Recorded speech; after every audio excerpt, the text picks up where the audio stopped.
Hello and welcome to today's Blood Red podcast. I am your host today, Ryan Paton, stepping in for Joe Rimmer. Since the last time I hosted this, there has been a slight change to this intro, so bear with me whilst I launch into for a shout out to our new sponsors, NordVPN, who have a new app available for download, which will allow you reliable and affordable internet access on your trip abroad. Saily is a new eSIM service app brought to you by the creators of NordVPN. It gets affordable prices, avoid scams, protect privacy, 24/7 support, and save mobile data. Here you can choose from several affordable eSIM data plans in over 200 destinations, and with Saily eSIM you will always have a connection when needed. Download Saily in your app store and use our code BLOODRED at checkout to get an exclusive 15% off your first purchase. For more information, please go to our episode description box for further details and click saily.com/bloodred. That was all right. Was it? Yeah. Oh, God, I'm quite proud of myself, actually, that I didn't stumble over my words. Sailed through it. Oh, incredible. Well, if you haven't already, realised, I am joined today by two esteemed colleagues, Mr. Paul Gorst and Mr. Theo Squires. Paul, how are you today? Good, yeah. We've been awaiting the confirmation of Milos Kerkez, haven't we? And we finally got it at midday today, which allowed us to finally publish the articles that have been in drafts for a number of days, which sort of peering behind the curtain there. But yeah, it's been one that we've expected for a while, hasn't it? And here's through the door, and Liverpool carry on spending that money. Absolutely. And Theo, how are you? How are yourself? You excited by the Kerkez signing? Yeah, I am. It's a good left back, isn't he? Watching him last season and the year before, it's a throwback to Robertson at his peak, getting up and down that line, scoring goals, getting some great crosses in as well. So looking forward to seeing him in action in pre-season and then when the real football starts. Absolutely. His first interview today, his quote, he spoke quite glowingly about the club, Paul. It's just, he seems like the perfect sign, doesn't he, to address what Liverpool needed? Yeah. I mean, he's obviously, like Theo says it, like a younger Andy Robertson, isn't he? Very aggressive and proactive and just, old school in a traditional sense, if you see what I mean. There's been a bit of a shift in the way the fullbacks are looked at in recent years in terms of, a lot of them doing a bit of work in central midfield. We saw that a lot with Trent Alexander-Arnold, didn't we? We've seen it a lot at Manchester City, and maybe one or two other clubs have tried to replicate that. But I think Kerkez is very much, gets down the line, very quick, loves to get crosses in, doesn't mind the shot, and looks to get sort of those assist metrics up. So, I think we've been waiting to see what an on-slot full-back partnership looks like. Because Trent's been doing a little bit more of an orthodox job last season, and we know how creative he was when he was in possession, but it wasn't like peak Alexander-Arnold when he was getting 10, 12 assists a season under Jurgen Klopp. So we've sort of been waiting to see what the full picture looks like, and I think we're starting to see it now with Frimpong on the right and Kerkez on the left, two ultra-pacey fullbacks who are going to get up and down all game, really stretch the pitch, create space for the likes of Florian Wirtz in those central areas, and yeah, it feels like another step forward for the tactical blueprint, I think. It certainly feels like the pieces are coming together, doesn't it? Because, they're losing that creativity from Trent, but Wirtz is going to provide that. And if you've got these players, the fullbacks getting in, using their pace, getting in behind defences, it means Salah can cut inside, Gakpo or Diaz can cut inside, and it's just all coming together quite nicely. The only thing it's lacking is who's going to be in front of Wirtz as the number 9, which is something we can all look forward to in the weeks and months ahead. But yeah, it was suddenly we're starting to see what Arne Slot wants his side to look like. Yeah, definitely, because I think, you can't criticise a team that's just won the Premier League, but, one of the sort of the points where you could see that Liverpool needs to improve is with pace, and it seems as though Kerkez and Frimpong seems to just immediately address that issue. Yeah, definitely. It's where Jurgen Klopp's side were coming towards the end of its journey, because Salah was rapid a few years back, Sadio Mane, all these sorts of players. Robertson had a bit more in his legs, Trent had a bit more in his legs, even though he's never been that Frimpong rapid.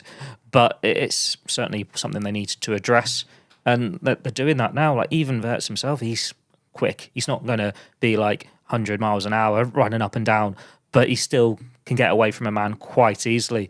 And then we'd look to see what they do with the centre forward. That could be adding a bit more pace as well. But it's going to certainly make them a very dangerous side next season. And when they're already the Premier League champions, managed to control games from start to finish, pretty much a majority of last season, cruised to the title, certainly setting up to be quite an exciting one to see what they can do next year. Absolutely. You alluded to it there, Paul, sort of like the tactical blueprint is evolving for what Slot wants. And it seems as though, to me, it's like the playmaker's previously been the right back, where it seems now he's moving those traditional roles into the more orthodox positions. Is that sort of what you're saying? Yeah, right? I mean, I think Wirtz is the archetypal number 10, isn't he? Yeah. Even down to the fact that he has his socks rolled down, which I'm always all for when you've got a number 10 in the position. But he's got a work ethic to go with it, which I think you have to have now in the modern game if you're going to be a top player.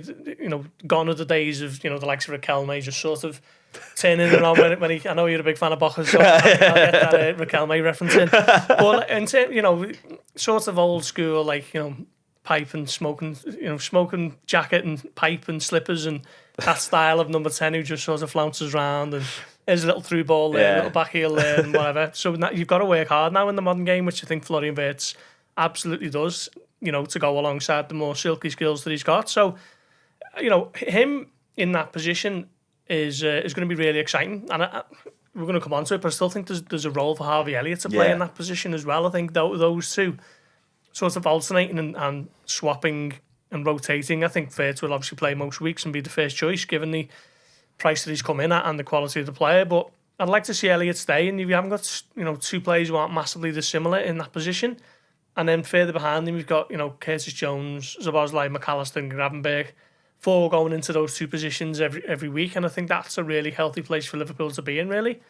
And then you've got Endo, who's a bit of a specialist destroyer, isn't he, in midfield, and he can also do a job at centre back if needed. So yeah, it does feel as though it's all coming together nicely, and two fullbacks to the tune of nearly 70 million there for Liverpool. So yeah, Kerkez is the most expensive left back of all time at Liverpool. 5-year deal, 21-year-old Hungary international, and Liverpool like Wirtz, Liverpool are going to get his best years. The producer in enjoy that Riquelme shout.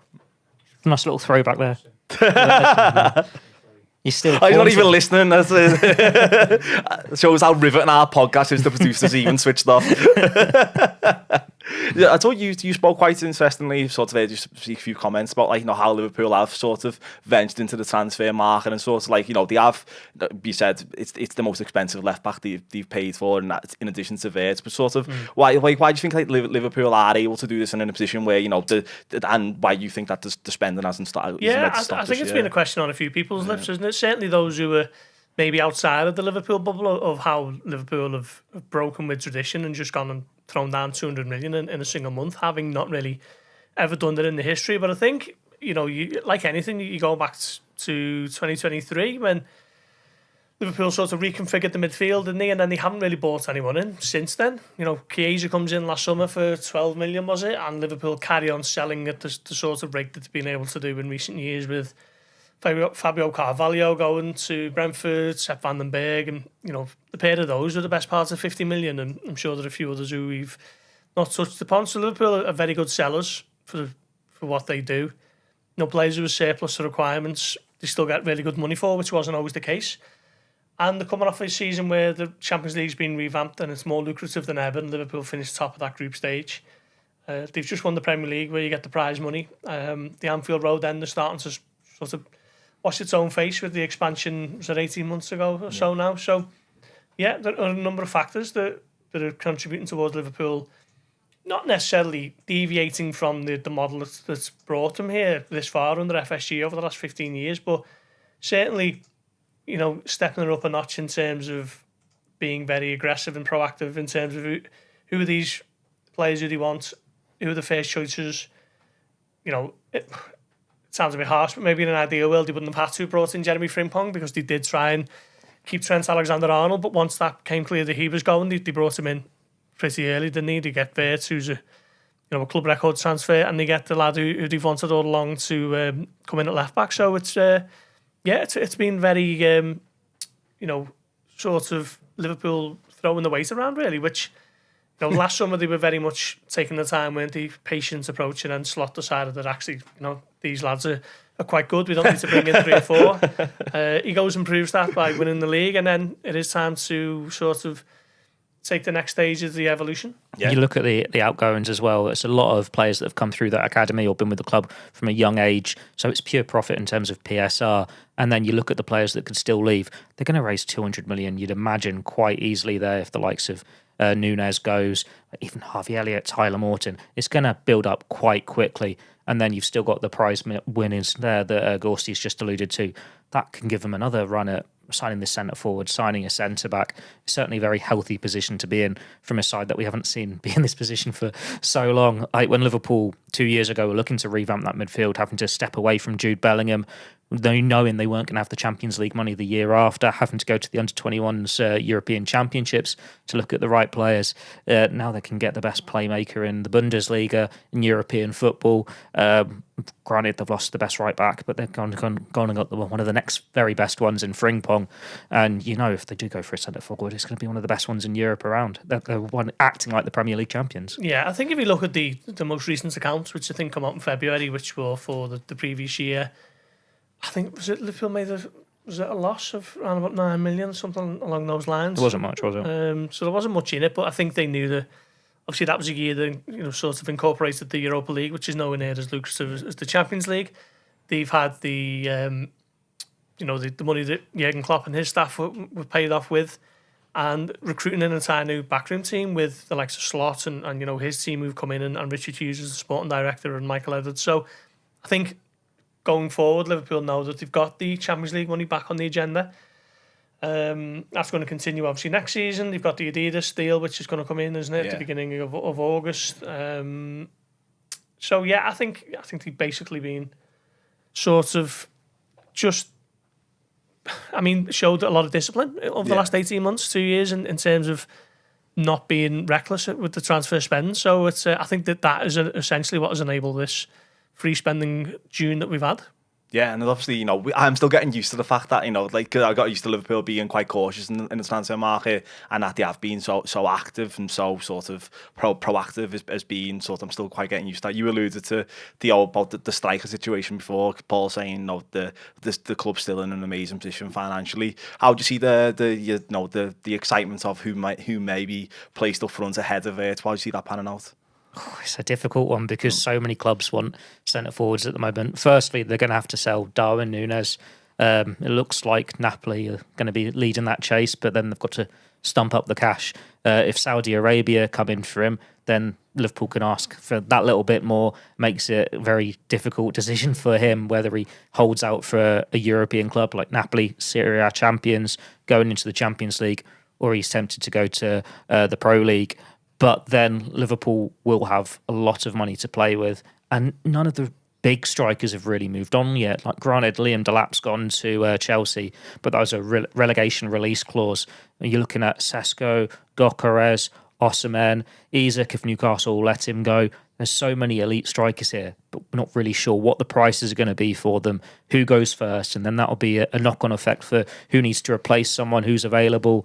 Like we've said before on this podcast, Isak would be the dream. Yeah. You think if there is even a sniff that he would be obtainable, Liverpool can get it done. They can afford him.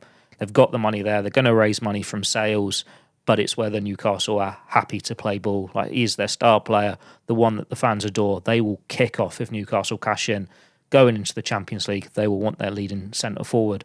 But if they want to stay in the Champions League and take that next step, it could be like a Coutinho moment for them, where you sell your star player, you bring in 150 million, you can go and sign 3 or 4 players that take you to that next level.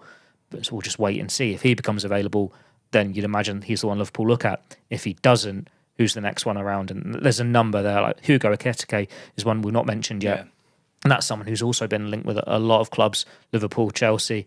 It's just waiting for that first club to make the big move in the striker market and for everything else to fall into place around it. Yeah, do you think it's going to be like a domino effect then once that first striker moves, then it's going to be like sort of you'll see them all moving around?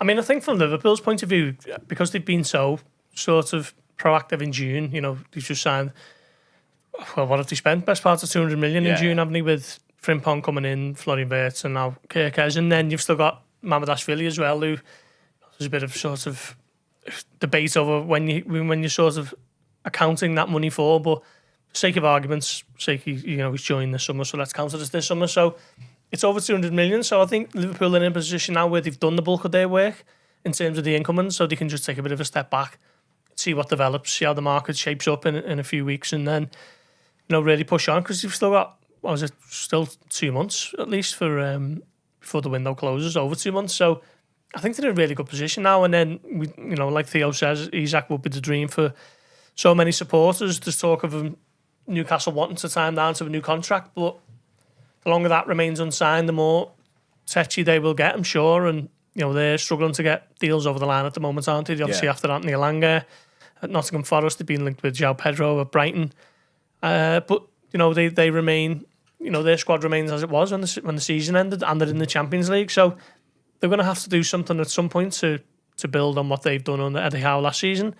And like Theo says, is there a world in which, they reluctantly look to sell Isak and then reinvest that in 2 or 3 players that can really push on for their Champions League push next season? I'm sure a lot of Newcastle supporters would absolutely disagree with that, but sometimes it can work out. Yeah, definitely. Because I thought at the start of the summer, I was like, Isak is entirely unobtainable when Newcastle got Champions League. But then it feels like the whispers are surrounding the situation of the club. It was like he was not for sale at any price, and it was like, oh no, there is a price on it for him, but it's an outrageous fee. It's like that seems like a little bit of a movement that maybe there is a sort of a world where Isak leaves Newcastle this summer. Possibly, yeah. I mean, I'm sure, like I say, Newcastle are absolutely determined to keep him because he's the star man, and why wouldn't you be? But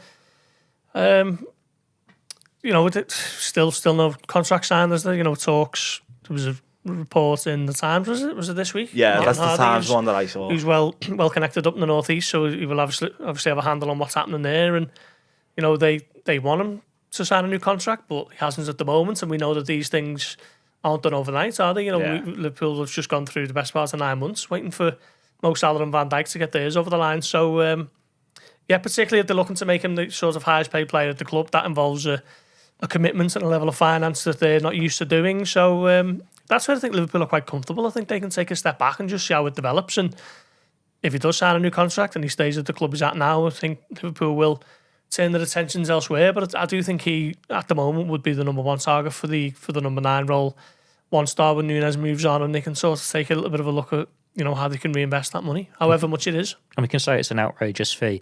Imagine that fee was put into the atmosphere before Liverpool went and spent 116 million on Florian Wirtz. That suddenly looks a lot different, doesn't it? That Liverpool are willing to spend that money.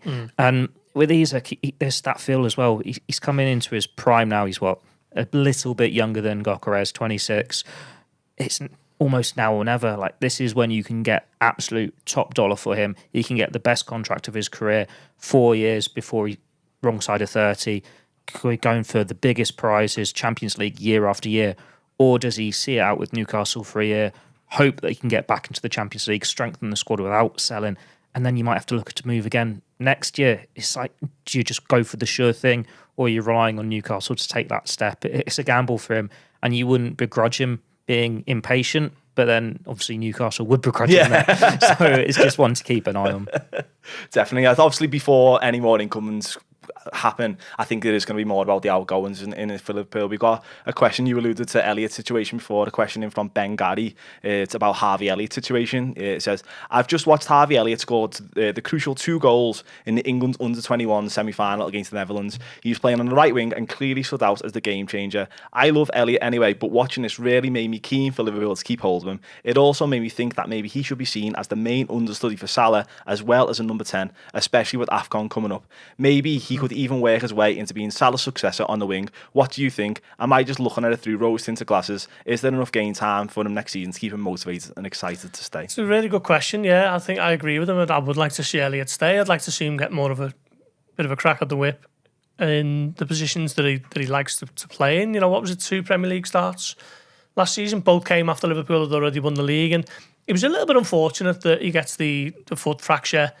I think it's detected on England duty. I think he injured it while he was playing last season, and then it gets picked up at England, and then he's out for like 2 months. Yeah. I think he comes back to Southampton game, which is sort of late November time, and by then Slot's already got his trusted allies, isn't he, in midfield? There's sort of 4 going into 3 with Szoboszlai, Gravenberch, Jones and McAllister. So, he was already facing a bit of an uphill struggle to get into the team.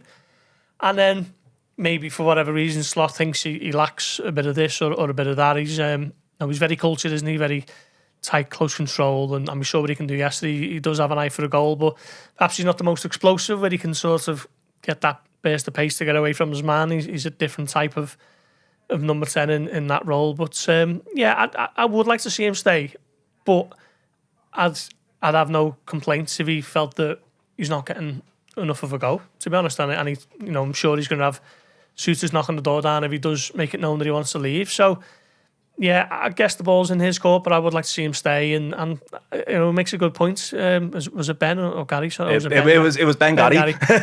Ben makes a good point about possibly playing on the right side as well when Mo goes to AFCON over Christmas. So, I mean, I know Liverpool have sort of potentially marked Frimpong as someone who can play in that position as well, but that's where Elliott made his name as a teenager, wasn't it, on the right side, and Jurgen Klopp sort of converted him into a bit of a midfielder, but he's versatile enough to play in both, and I think there is a future for him at Liverpool. He's still only 22. Yeah, and he's had so much experience, and I think with Elliott, like, his in-game intelligence is always one of the things that I think is his best quality, which is why he's quite good coming off the bench. But I think the one thing that I always makes me worry for Elliott under Slot is that, like, because of his lack of physicality, whether that's gonna Slot seems to opt for players that have got that aggression and explosiveness, and Elliott just doesn't have that. How do you see his future playing out? Do you see his place from the squad, Theo? It's a difficult one. It's a head versus heart situation, isn't it? Like, logically, he's a young player who didn't play much last year, and they've just spent 116 million on a player who's a little bit younger than him to play in his position. Only by about 3 weeks. Only about 3 weeks. But it's still, that is a warning sign, isn't it? So, like, you think the writing's on the wall. But at the same time, we know the impact he can make. Whenever he plays and he's on form, he makes things happen in that final third. He gets goals, he gets assists. And it's very hard to write him off after last season because that foot injury set him back a long time. It took him a while to get back to top form. He had such a good pre-season. He was unlucky that he only came on as a sub in like one of the first 4 games. The Champions League was about to happen, and you think maybe then there's a bit of rotation. He misses that opportunity entirely. If he comes and has a good pre-season here, it's only going to add to those thinking he can play a role. Like, if Szoboszlai is more of an 8, he could be the alternative as a number 10. Here's an option on that right wing. If they make it a more defensive midfield, like a natural 3, like Klopp played, you can do have him there as an 8 as well. It's whether he's going to get the game time. Look, going into this season, I'm sure Liverpool address the Champions League a little bit differently. They'll realise they don't have to win all 8 games. They can rotate, still get the job done. It's only really against those top 2 seed sides that you face. You need to go full strength, treat it like a Champions League final. That's where you can get minutes. And if you are managing that well, then it should be all right for him because he can make an impact. But if it's going to be like last year, where it's going to be the same 13, 14 players, every time it doesn't go quite right for him when he is selected to start, you're then not looking at him for a month. It's not fair to keep him in that role. Like, he's young enough and good enough to be a starter elsewhere. He's a Liverpool fan, so it's what he wants to do. So yeah, head versus heart for us making the decision, even more so for him. Yeah, I do agree. I think one of the things Slot might have learned from last season is to trust the squad a little bit more. Yeah. At times it didn't really work when he makes the wholesale changes at PSV and Liverpool lose that, which is a bit of a dead rubber anyway. But I think Plymouth was the one, wasn't it? He burnt a little bit from the Plymouth game, wasn't he? But I think you don't have to, when you make changes, it doesn't have to be 7 and 8. You look at how Jurgen Klopp did it with sort of 2 or 3 game to game, and that means the players get more game time, they stay sharper, they stay fresher, and I think that would be something that maybe he's learned going forward, instead of just placing his trust in a smaller amount of players and then seeing them run out of legs a little bit at certain times. By the end of Liverpool got knocked out of the Champions League by PSG and then got dominated in the Carabao Cup final. He was absolutely crying out for that international break, weren't he? And come back a little bit fresher and got the job done in the end. But it doesn't necessarily have to be like that if you can utilise your squad a bit more, and I think that's what Slot is looking to do, get a bigger group of players who he feels he can trust, and I feel that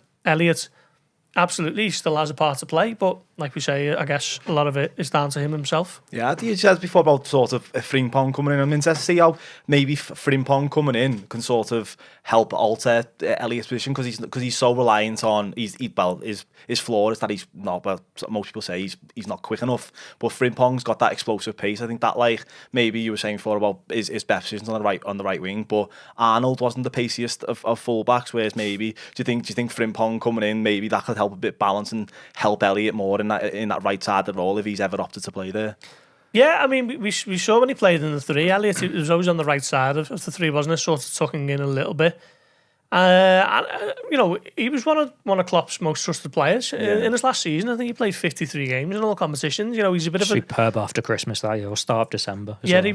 He was a bit of an all-weather player, wasn't he? You play him in the cups, you play him in the Premier League, you play him in the Europa League when Liverpool were in it, and you'd have no qualms over what you're going to get out of him. So it must have been a bit of a jolt to the system to obviously getting the injury and then coming back into the squad, like we mentioned, and didn't really get a fair shake for me after that. And, it's difficult to be too critical of the decision because Liverpool have cantered the way to the Premier League title, won it with 4 games to spare and ended up winning it by 10 points without winning any of the last 4 games. So, they've absolutely dominated without Elliott playing a significant role. So, essentially, Slot has got that right. But I just think that there is still a part to play for Harvey. And I'd like to see a full uninterrupted pre-season schedule and take it from there really. But first things first for him, I guess, is Saturday night, the Euros final against Germany. Yeah, you can say he's not got the pace, and I'm sure when they signed him as a 16-year-old,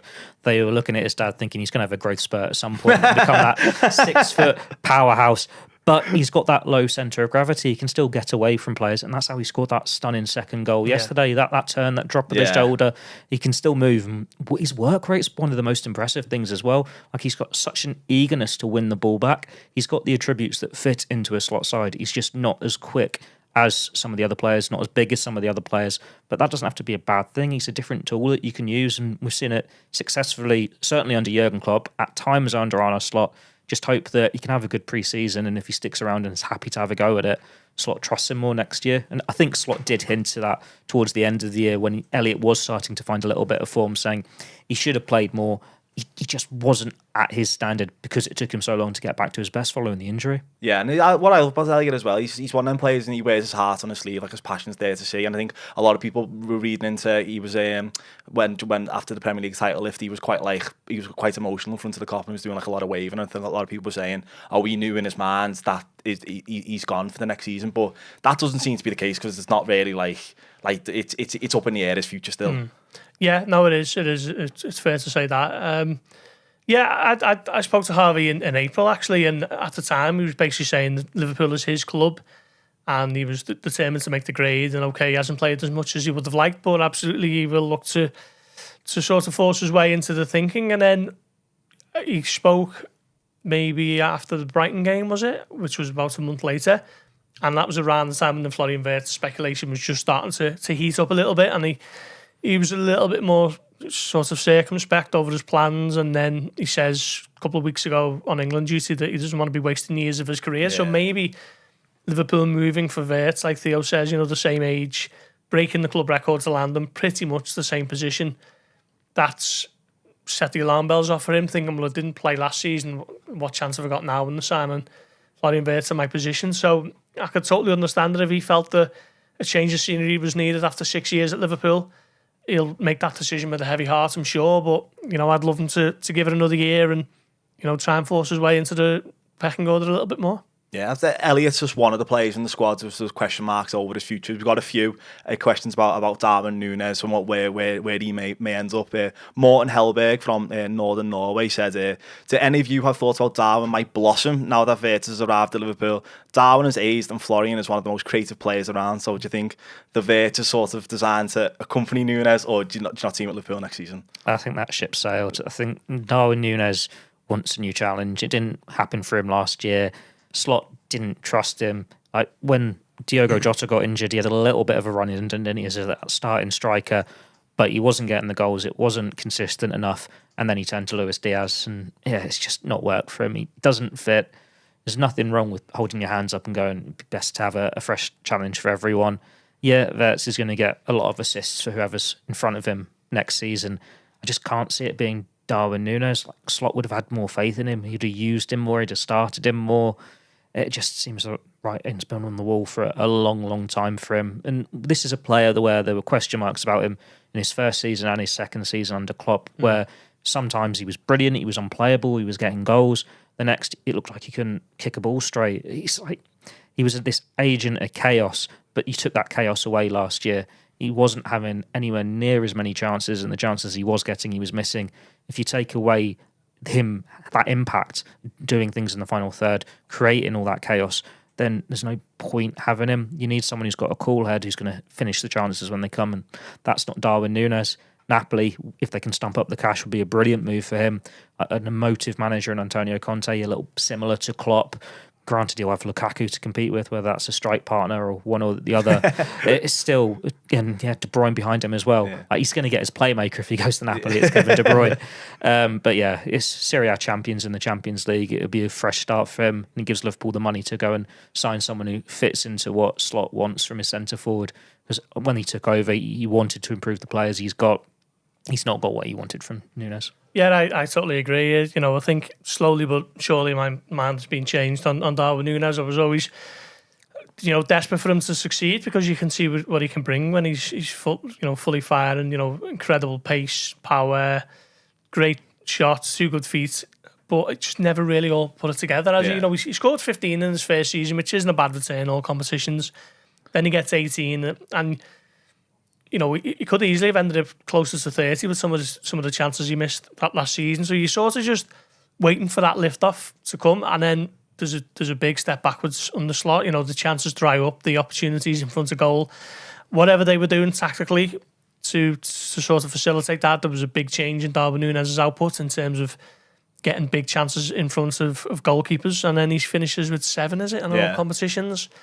Starts 1 game in 2025 in the Premier League, which was against Southampton, which, with respect to Southampton, was the easiest game of Liverpool's season.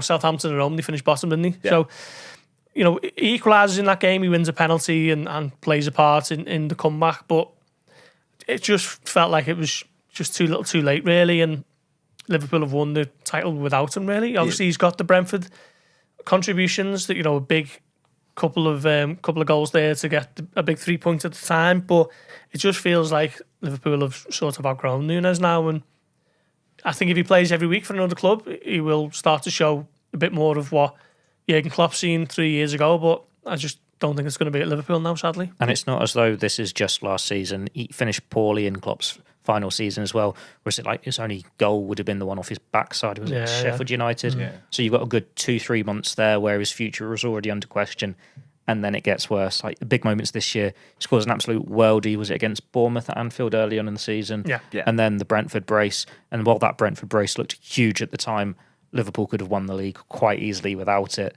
He only scored in 2 games in 2025. He did not make enough of an impact. And even if you've got a centre forward who's not going to be starting week in, week out, who's going to be coming off the bench, it's not him, is it? Like Diogo Jota, even though not his best, usually makes more of an impact off the bench than Darwin Nunez did this season. Yeah, his form's so erratic, isn't it? I think the eternal question was always, he just needs that one moment to sort of make him lift off. But I think every Liverpool fan, I don't get any Liverpool fan when he scored those 2 against Brentford was like, this is going to be the turning point in Nunez's career now. I think everyone knew it was a flash in the pan, and then I think where's the Slot? Did the Slot openly criticise him after Villa away? Was it Villa away? Yeah. So he misses the chance, doesn't he? The big chance. The game finishes 2-2, and Slot basically he wasn't critical of him missing the chance. It was more the fact that he went into his shell once he got into his head, and he dropped his work rate levels. And that game came a couple of days after a narrow victory at Wolves when he come on with about 20 minutes to go, and I don't think he had a touch. He wasn't at it at all, and I think that was what brought on the criticism from Klopp, the public criticism, Slot, sorry. And then he tweeted, didn't he, Nunez? I remember I was still at the training ground after the press conference when Nunez had tweeted. Yeah. And it was something, I can't remember exactly what it was. He did it a few times though, didn't he? I'm not going to throw this towel in, I'm going to fight till the end. And it very much felt like a response to what the manager had just said about him 15 minutes earlier. And I think he might have even deleted that tweet in the end. He'd put a second one out if he did, but it was like, I wasn't the best player in the world when I scored against Brentford. I'm not the worst player in the world now. Something along those lines. But then you also had the PSG missed penalty where I don't think anyone inside Anfield thought he was going to step up and score that. Yeah, and essentially that shouldn't be happening. A big money striker coming up to take a pen in the Champions League game, and no one's got any faith in him sticking it away. I mean, whatever you feel about Darwin Nunez, that probably shouldn't be happening. So it just feels like now might be the right time to move on. Yeah, I've seen he shaved his head this week. Yeah. I also saw pointed out last time he had a shaved head, he scored like 50 goals or whatever it was. Ridiculous for Benfica. If he has an impact like that this year, it'll probably be too late to be at Liverpool. Yeah. I think the only thing for Liverpool now is whether they get a decent Saudi Arabian offer or whether they have to maybe bring down their asking price a little bit for Napoli, because Italian clubs historically don't pay the biggest fees in Europe, do they? So I think there might have to be a little bit of an acceptance there that Liverpool aren't going to get quite what they want for him or what they paid for him 3 years ago. So let's wait and see. The only nice knock on you could have there from Napoli is they're trying to sell Osimhen, who they don't want anymore. So if they got big Saudi money, Liverpool could then just go, come on then, that's ours. Yeah. And then take it off their hands. But that's what we were saying earlier in the podcast. It's waiting for that first striker to go and everything else to fall into place. Yeah, there's a few other comments about other members of the squad that, question marks over the future. Jota is one of them. What's he? What's he? See, I mean, the interesting thing, I think I said this last week, people keep saying there are question marks over Jota, but there aren't really. I think people just want to talk about it. I haven't seen Jota linked to anyone at all. No, that's true, actually. I think maybe you can have talk about the injuries taking the toll on Diogo Jota. He's not quite the player he was 3 years ago, but I think that's all fair and fine to have that debate. But in terms of actual transfer speculation, I haven't seen anything at all. No, that's right. I haven't actually. But do you think that Slot just seemed to use him less and less as the season went on? So it's sort of like he sort of fell out of favour in his plans, even though he might not be linked to anyone quite yet. It's another player that couldn't get the rhythm after injury, and the big question is, do you get it with a full pre-season going into a new season? You can start fresh. Or you were saying this 12 months ago, though. Yeah, we say it I every think year. he always has something mad happen to him on the pitch where, a Brentford player falls on him and he does his ACL. Which is why I think there's all this transfer talk about him, because people kind of want him to go because he's got 2 years left on his contract. He's late 20s. He's had the injury problems. You look at him and you think it's taken its toll now. It's probably that last chance to get a good fee from him. But if the interest isn't there, if you weren't selling Darwin Nunez, I'm sure there'd be more pushing Jota towards that exit door, but you can't sell everyone. Yeah. If you're going to have someone on the bench, it's more likely to be him. I think he's still be a very good squad player. He obviously starts the season leading the line, doesn't he? And he didn't even score that many when he was leading the line at the start. No, but I'd like him to be a squad player. I still think there's a little bit of a role to play for him. I'd have absolutely no hesitation in moving him on either if a decent fee came in. But I haven't seen any talk about his actual future other than maybe supporters debating it and it being a topic on podcasts. I will bring it back to Morton's question, though. You're saying about Wirtz's impact for Darwin Nunez. Well, even if you put a through ball in, do you rely on Nunez? Do you trust him to actually finish it? No. But if Wirtz puts Jota through on goal, he's finishing that 9 times out of 10, 90 times out of 100. He is one of Liverpool's best finishers. So if it's any player is going to get him in that penalty box with a chance to score, you're backing that to happen. He could make more of an impact as that substitute role.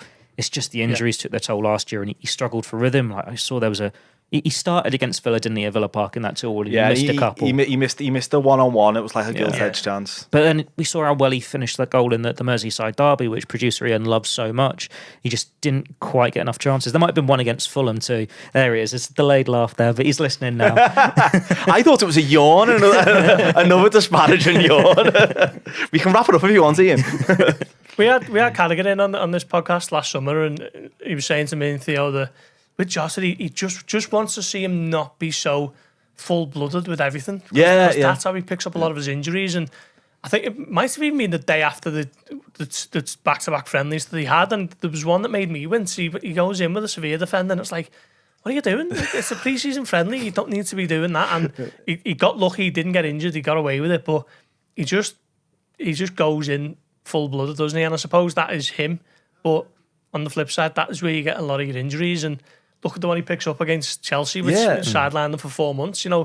Tossing Adebayo just falls on him, and he never recovered from that one either. I think it's one of Jota's main qualities is he uses his body in a proper unique way, which means that defenders bounce off him quite strangely because you never know what he's going to do. But then you're right, that often contributes to him picking up these mad. How often injuries. Do you see him come back from an injury? It'll show a couple of moments, get a couple of goals, like say Fulham this year in the 2-2, Forest. I think he did it Fulham the year before as well at Craven Cottage. But then you think, oh great, he's going to push on, and then he's injured again. He then can't make that next appearance. He's out for a couple of games. It's just like this never-ending cycle with Diogo Jota. But Arne Slot has seemingly managed to get a lot of players who've had injuries in the past, 3 of them a little bit. They haven't been stung that much this year.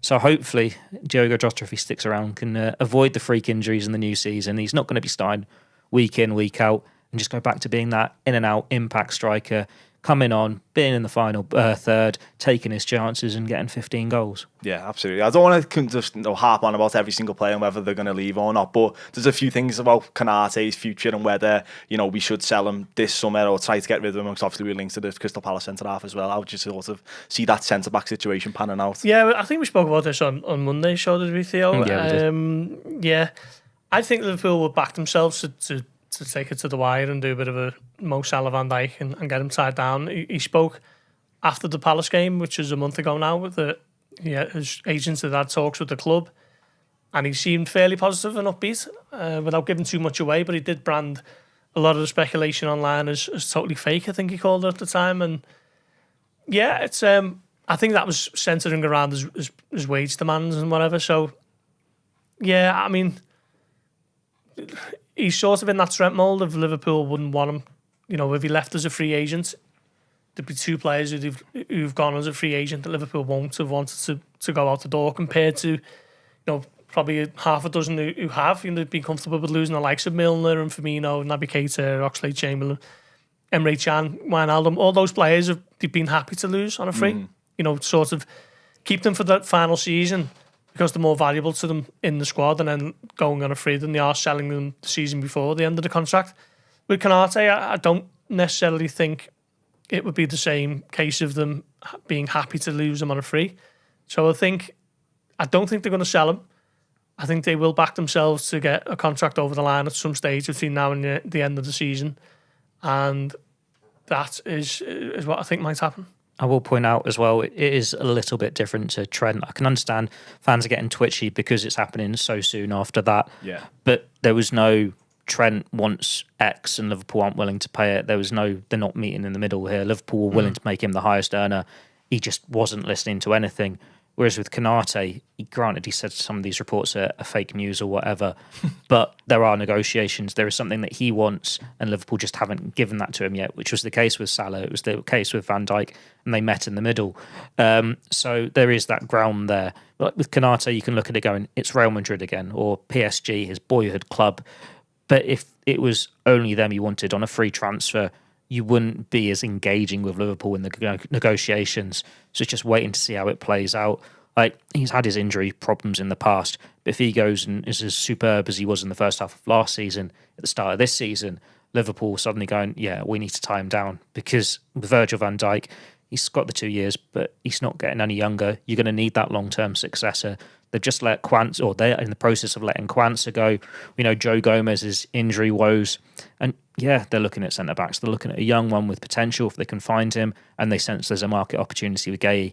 There's room for whoever they sign and Konaté at Anfield, whether Konaté signs a new contract or not.